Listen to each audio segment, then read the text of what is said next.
evening and welcome to Tucker Carlson Tonight. A lot has been written about the corruption of politicians. You've seen that before.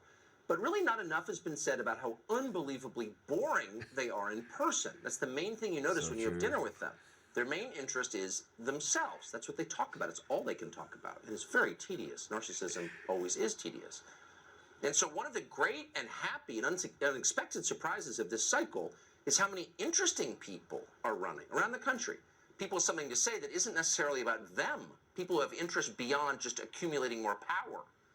J.D. Vance in Ohio, Kari Lake and Blake Masters in Arizona, Joe Kent in Washington State, Dr. Oz in Pennsylvania. None of these people has been in politics before. All of them seem to be listening to voters, listening, not just talking. And amazingly, all of them could win on November 8th. And if they do, that's a huge problem for the Democratic Party and for the people in charge more broadly. It's a potential disaster. It's one thing to elect more Mitch McConnells, tame Republicans who know what the rules are. The first rule, of course, is you must lose. People like that will play along as they faithfully have for decades. But what would happen if someone like Blake Masters or J.D. Vance wound up in the U.S. Senate? That would be disruptive. These are not people who care about secret partisan arrangements or even about partisan affiliation. They might actually try to change the country for the better. So if you're benefiting from the current disaster, that's a scary prospect. But no one running for office right now is quite as scary to people like that as Kari Lake. She's running for governor of Arizona. Lake may be the most skillful communicator in American politics right now. But most terrifying of all, she spent 30 years in television news. So when Kari Lake says the media are corrupt, she's not guessing. She lived right in the middle of it for decades.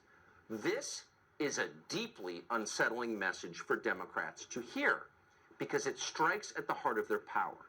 Without the complicity of the media, there is no chance neoliberal Democrats could get elected to office. Not one of them, ever. They've got nothing to offer you. It's not like they're improving the country if you looked around. No. They need the media. The media are all they have. The liberal media, they're not just annoying. They're the key to the whole system. Take them away, and everything changes. So it's essential to the people in charge that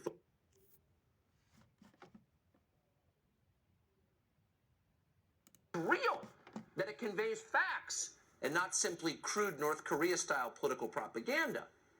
But Kari Lake knows better. She knows the truth. Again, she has seen it. And they truly hate her for revealing this secret in public.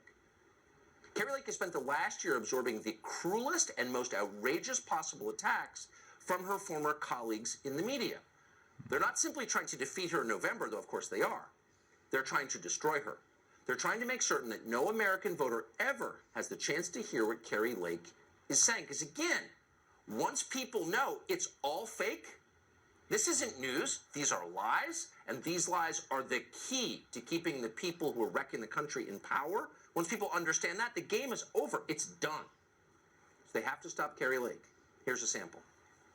Kari Lake was the picture, the image, the definition of a threat to our democracy. Why the threat to democracy by way of Arizona is way more dire than you may think. Kari Lake, she has made lies about the 2020 election conspiracy theories. Kari Lake, who has been out there spreading false conspiracies and election lies still today. Gubernatorial candidate Kari Lake, who's been called Trump in heels and will not say whether she would accept an election loss in her own race, is an extreme anti-vaxxer. She's an election denier. She's a conspiracy theorist. Rising star of the right wing. And proud spreader of lies. We have to be abundantly clear about just how radical the Kari Lakes and Blake Masters are. They're nothing like the John McCain. She might be in a position to win the governorship in this state, and that would be a very dangerous thing, both for the state and for the country in 2024. A threat to our society, Kari Lake. Oh, she's an extremist. Kari Lake is extreme. Scream the people who support open borders.